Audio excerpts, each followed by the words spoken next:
Hello नमस्कार. तर चला आज ना मी तुमच्यासोबत एक मस्त अशी रेसिपी शेअर करते, गोडाची आहे. त्याआधी जर तुम्ही चॅनलवर नवीन असाल तर सबस्क्राईब नक्की करून घ्या, व्हिडिओ पूर्ण बघा, लाईक करा आणि शेअर नक्की करा आणि कमेंट करून सांगा ही रेसिपी तुम्हाला कशी वाटली. तर आज आपण बघणार आहोत स्ट्रॉबेरीचा शिरा. आता मार्केटमध्ये स्ट्रॉबेरी छान फ्रेश आलेली आहे, तर त्याच्यापासून आपण नवीन नवीन प्रकार बनवत असतो. तर मी ना आज शिरा ट्राय केला होता, अल्टिमेट झाला होता.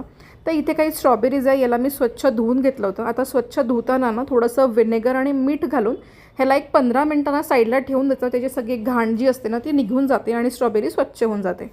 किंवा तुम्ही बेकिंग सोड्याचा पण वापर करू शकता. मीठ आणि व्हिनेगर नाही घातलं तरी चालतं. थोड्या वेळ साध्या पाण्यामध्ये ना बेकिंग सोडा घालून स्ट्रॉबेरीला ठेवून द्यायचं, ती स्वच्छ होऊन जाते. तर इथे मी काही स्ट्रॉबेरीज घेतले आहेत, त्याला मी अशा पद्धतीने बारीक चिरून घेते आहे. तुम्ही ह्याची प्युरीसुद्धा करून घेऊ शकता, दोन्हीही चालतं.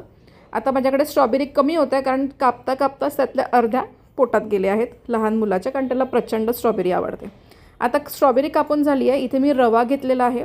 आधी रवा जो आहे ना तो आपण ड्राय रोस्ट करून घेऊया, त्याच्यानंतर आपण आपली पुढचं प्रोसेस करणार आहोत. जर तुमच्याकडे रवा ऑलरेडी भाजून ठेवलेला असेल तर ही तुम्ही स्टेप स्किप करू शकता. आता याच्यात तूप घालायचं आहे. तूप मी थोडं जास्त घालते, कारण शिऱ्यामध्ये ना तूप थोडं जास्त असलं की शिऱ्याची चव पण छान येते. आता याच्यामध्ये स्ट्रॉबेरी घालूया आपण चिरून घेतलेली, आणि फक्त 1-2 सेकंड परतवून घ्यायचं आहे. खूप त्याला त्याच्यामध्ये फ्राय नाही करायचं आहे आपल्याला. लगेच आपण याच्यात भाजलेला रवा घालणार आहोत. आता रवा घालून थोडा वेळ पुन्हा भाजून घ्यायचा आहे, कारण रवा आपण आधी ड्राय भाजला होता. आता त्याला थोडंसं तुपामध्ये आणि स्ट्रॉबेरीमध्ये आपण भाजून घेऊया. याला ना भाजता भाजताच एक सुंदर असा रंग येतो गुलाबीसर, आणि स्ट्रॉबेरी मऊ असल्यामुळे ती लगेच मॅश होते, त्यामुळे तसे तुकडे तुकडे राहत नाही. आता इथे ना मी थोडंसं दूध आणि थोडंसं पाणी असं मिक्स करून घेतलं आहे.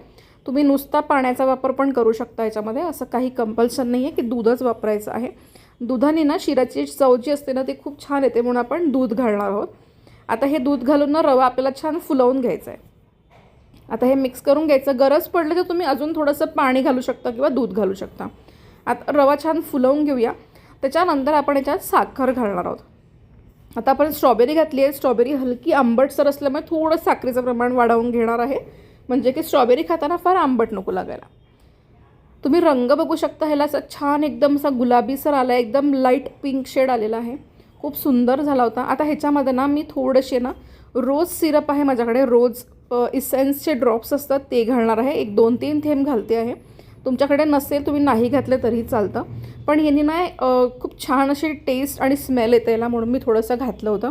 आता हा आपला शिरा बनवून तयार झालेला आहे. थोड्या वेळ ह्याला आपण मंद आचेवर वाफायला ठेवायचं, म्हणजे की साखर छान मेल्ट होते, कॅरमलाइज होते आणि शिरा पण छान एकजीव होऊन जातो. आता ह्याच्यात काही ड्रायफ्रूट्स घालते आहे मी. तुम्ही तुमच्या आवडीचे ड्रायफ्रूट्स घालू शकता. मी फक्त पिस्ता आणि काजू घातलेला आहे. आता हे सगळं आपण मिक्स करून घ्यायचं आणि आपला हा मस्त असा स्ट्रॉबेरी शिरा बनवून तयार झाला आहे. एकदा ही रेसिपी नक्की ट्राय करून बघा, खूप टेस्टी लागते. ही रेसिपी तुम्हाला कशी वाटली हे मला नक्की कमेंट करून सांगा. थँक्यू.